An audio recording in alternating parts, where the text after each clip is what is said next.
Les esprits ont donc toujours enseigné que pour évoluer, une vie ne suffisait pas. Et que, en fait, dans les desseins divins, il y avait une loi incontournable, c'est celle d'une éternité à vivre au travers de vies physiques successives et sur différentes planètes. Que nous avons, pour notre part et aujourd'hui,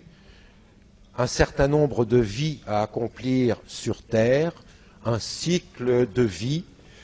dont on ne donnera pas le chiffre parce qu'il n'y a pas de chiffre précis, parce qu'il n'y a pas d'années de vie précises, ni de temps dans l'au-delà entre chaque vie, et qu'en fait l'évolution a eu bien sûr un point de départ au travers de la pulsion divine. Nous avons tous été à un moment créés par Dieu, et comme il est dit dans le livre des esprits, simples et ignorants, c'est-à-dire par définition, évidemment, sans aucune expérience, sans personnalité, mais déjà avec une identité qui va rester à construire. Et cette identité va se construire par une loi naturelle d'attraction, en quelque sorte, où nous allons être attirés par la matière et nous incarner une première fois sur un monde inférieur. Donc nous sommes tous passés par là, et la première incarnation a lieu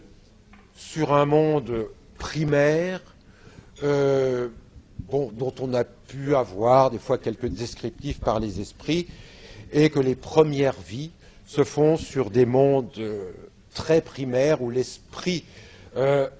apprend à se reconnaître et à reconnaître ses congénères, souvent au travers du conflit, de l'agressivité. C'est l'esprit qui se dégrossit en quelque sorte et qui acquiert une personnalité. Et les esprits nous ont précisé que après ces quelques vies sur des planètes primaires, on en arrive rapidement à une planète comme la Terre,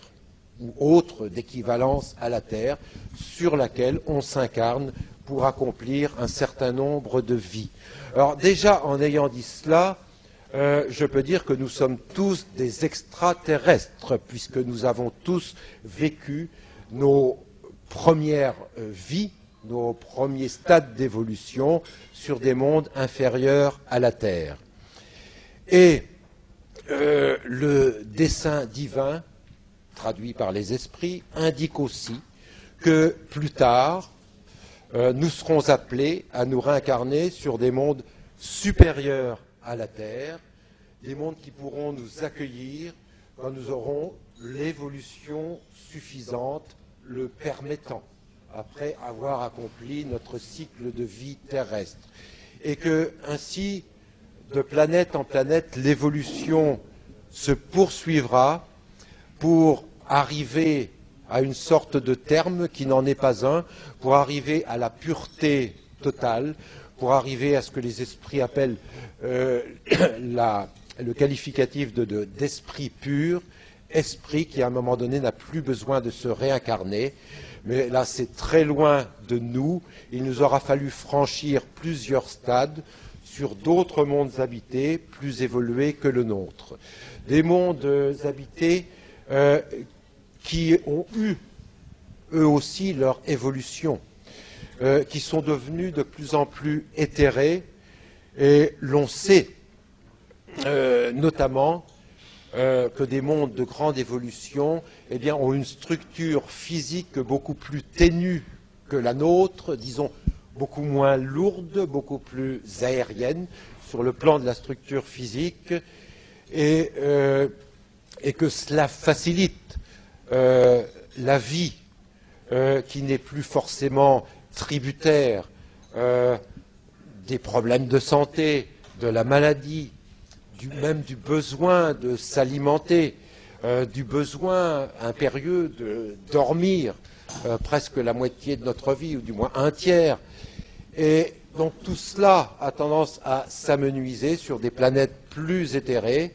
et sur des mondes qu'on sera même incapable de définir, parce que des mondes où l'esprit est déjà supérieur à ce que nous sommes, nous, encore prisonniers des contraintes matérielles, de toutes nos contraintes quotidiennes qui souvent nous empoisonnent la vie et nous empêchent de développer bien souvent des choses plus spirituelles comme les arts, la poésie ou la recherche.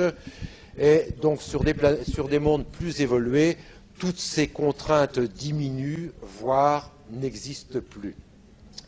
Alors voilà globalement ce que l'on peut dire du parcours évolutif qui fait que nous sommes tous et nous deviendrons tous des extraterrestres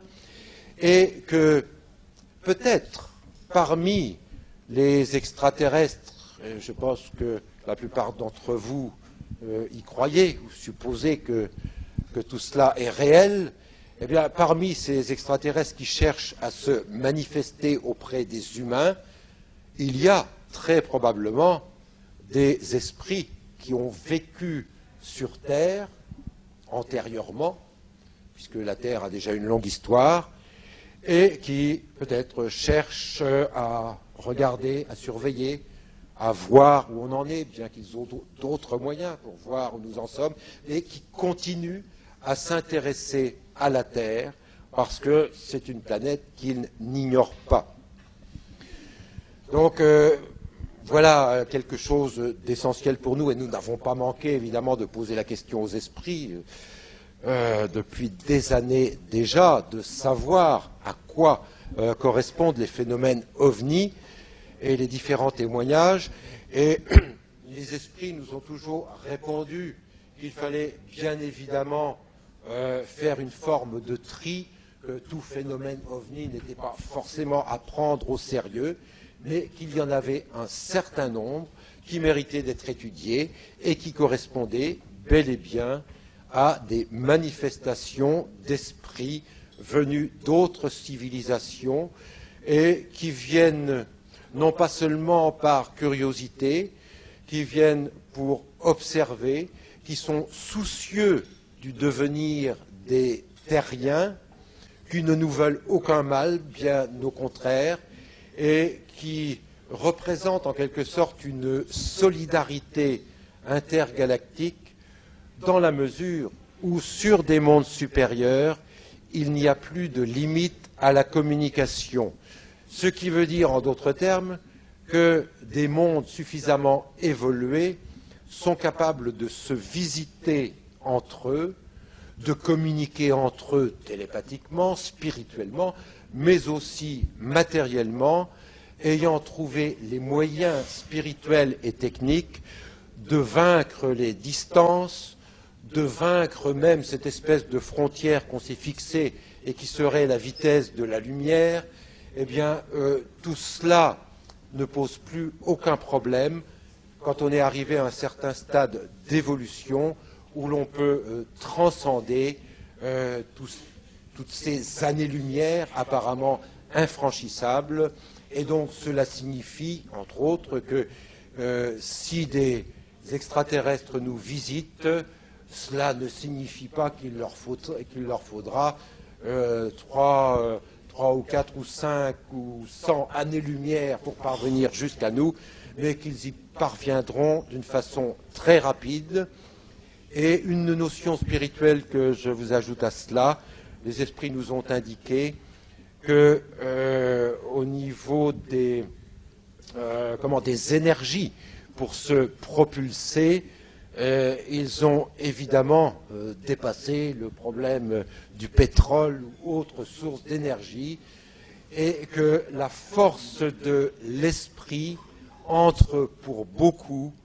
dans les modes de propulsion où l'esprit agissant sur la matière, agissant sur le matériau, sur la technique, eh bien, peut développer des énergies phénoménales, et sans compter, bien sûr, le passage de trous noirs, etc., ou autres modes et moyens que l'on connaît assez mal et qui permettent, en tout cas, de transcender toutes ces frontières factices dont la science sur laquelle la science veut encore nous bloquer aujourd'hui. Et je crois là que nous serons à peu près en accord avec la plupart des thèses ufologiques sur ce point. je l'espère en tout cas, et on le verra bien au moment du débat, mais toujours est-il que